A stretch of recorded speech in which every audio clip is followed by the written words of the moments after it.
Hey everyone, welcome back to my Blue Jays franchise on MLB 14 The Show, PlayStation 4 edition. We're rolling with OSFM Hybrid Rosters version 2A for those of you just joining us. Now, we went through the first month of the season, April, where we had a pretty good record and ended up leading the AL East by 4.5 games, so not a bad start to the season. This episode, we are going to cover all of May, and you see we start out with a little bit of bad news here as Jay Happ, our number 5 starter, goes down with an injury. He's going to be out 1 to 2 months, so we are faced with a bit of a decision here, and we look at Sean Nolan, who's been doing pretty well in AAA, but I want to give him some time to breathe here. So, we look at Dustin McGowan. He's having a great year in relief, so I don't know that I want to move him into the rotation. Esmil Rogers has been pitching terribly. I definitely don't want to count on him. So, we call up Todd Redmond, and we move him into the starting rotation here. Todd Redmond's kind of he's a long reliever for the Blue Jays. He does the occasional spot start, so he's a very handy guy. He's a pretty good pitcher. He's got the stamina you see there. He's 63 on stamina. It's a little more than Esmil Rogers. And even though he's a 60, I like that he's got C potential, and I'm hoping I can turn him into like a decent fifth starter. So we'll see how that goes anyways. But more importantly, the future of the Blue Jays, we're getting some scouts going here, and we send a scout out for Marco Guerrero, a potential all-star first baseman here.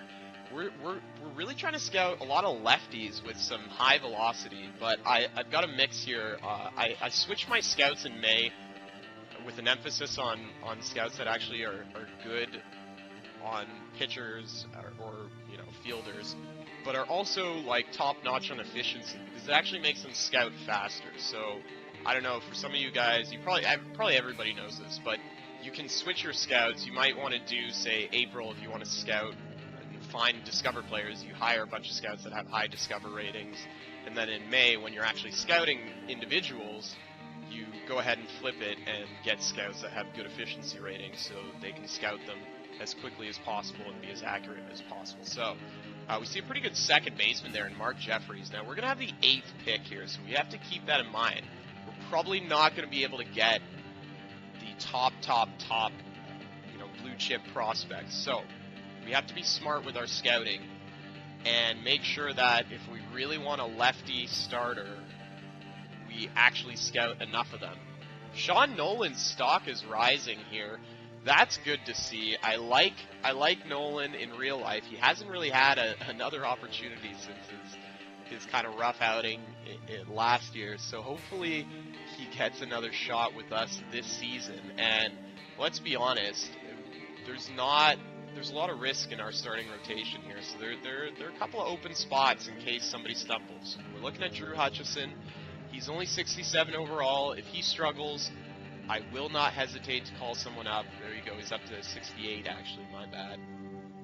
Todd Redmond and Jay Happ are kind of our 5th starters, so once again, if one of those guys stumbles, I won't hesitate. And you'll see R.A. Dickey, although he's pitching well, he is regressing dramatically. So that's something I'm gonna keep an eye on, and if we are lucky enough to get to the playoffs, just to jump in on what's happening on screen here, Esmil Rogers I actually demote to AAA and call up Chad Jenkins, because Esmil Rogers he's pitching terribly right now. So we'll see what Chad Jenkins can do. The difference in overalls is pretty significant, but you know what, I trust he might be able to do the job. And as you guys see, I'm kind of flipping back and forth here between the schedule and the scouting, because the individuals get scouted relatively quickly, so you got to keep track of that. But note, Mark Burley, a sub-2 ERA thus far, although his record doesn't really reflect it at 5-3. He's having a spectacular season.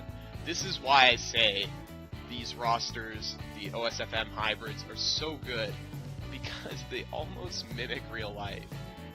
And Sony's normal standard rosters are solid, but I really cannot give enough props to the hybrid guys. They do a great job, and they put a lot of work into it. Anyways, the scouting continues here. We've got a right fielder, a starting pitcher, and I break my mold because we kind of ran out of starting pitchers to scout, so I ended up scouting a closer, and hopefully, I don't know if you guys have seen anything with regards to this, but I don't really know. I tend to avoid high potential relievers and closers when scouting just because I always worry that they're going to end up having like very low stamina and they really will only be used as reliever, which is a waste. I can just sign one of those guys as a free agent. So anyways, that's just a side note.